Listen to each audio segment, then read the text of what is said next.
Depictions of children wearing jewellery in religious paintings form some of the rich evidence that I collected detailing the development of children's jewellery throughout history. This painting, dating to around 1270, is an important find.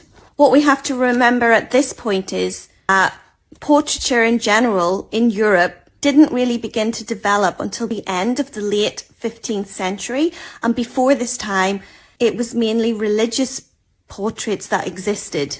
And in most of those portraits, the depiction of a child in there was typically the Christ child or a child as a cherub. So finding this religious painting where the children are dressed in the fashions of the time is quite exciting. Let's read what I have to say. In this detail from a rare 13th century mosaic, a number of adults, along with two children, each clinging to their respective mothers, are topically clad in medieval costume and jewellery. This image, entitled Mosaic of the Discovery of the Relics of St Mark, dates to around 1270 and is from the Basilica of San Marco in Venice, an important church of this time, documented to symbolise the rise of the Venetian Republic to international importance and, by implication, its independence even from the papacy. The walls of this church are today famous not only for being heavily decorated with mosaics and images, but for being lavishly encrusted with precious materials such as gold and gems.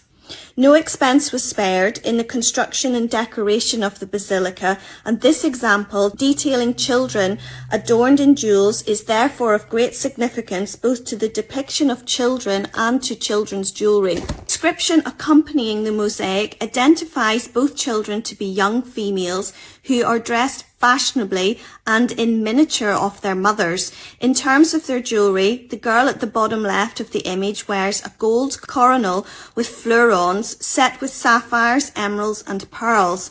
The other child, bottom right of the mosaic, is adorned with a chaplet of pearls as well as further strings of pearls interwoven through her hair, and a long girdle which may be jewelled or have a decorative buckle. The most prominent item of jewellery within the entire picture is also worn by this child and consists of a large circular gold medallion hung from a dark lace and set with stones and pearls, seemingly outsized for the frame of the child. As detailed in the previous chapter, the medieval catalogue, wealthy children during this era wore extravagant jewels constructed from precious materials, similar to the ornate jewelled girdle and head ornament worn by the girls in this mosaic, and such items were a reflection of adult fashions. The types of jewellery adorning the children in this 13th century religious image therefore typifies the jewels that royal and noble children would have worn during the medieval period. The rarity of this mosaic, the fact that it is a detail from a larger scene and was installed in an important religious building, indicates that the image would have been commissioned as a representation of the people of the time, albeit the wealthy donors and patrons.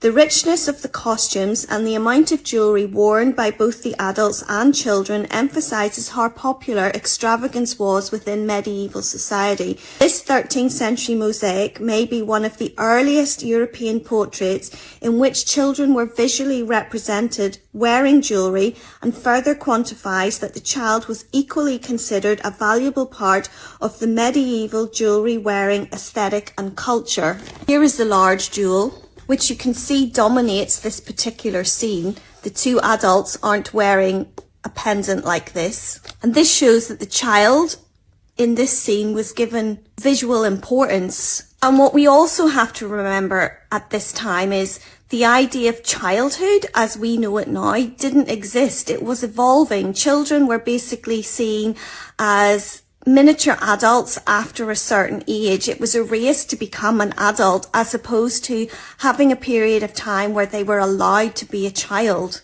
And these two children are very much depicted as miniature adults. Isn't it fabulous?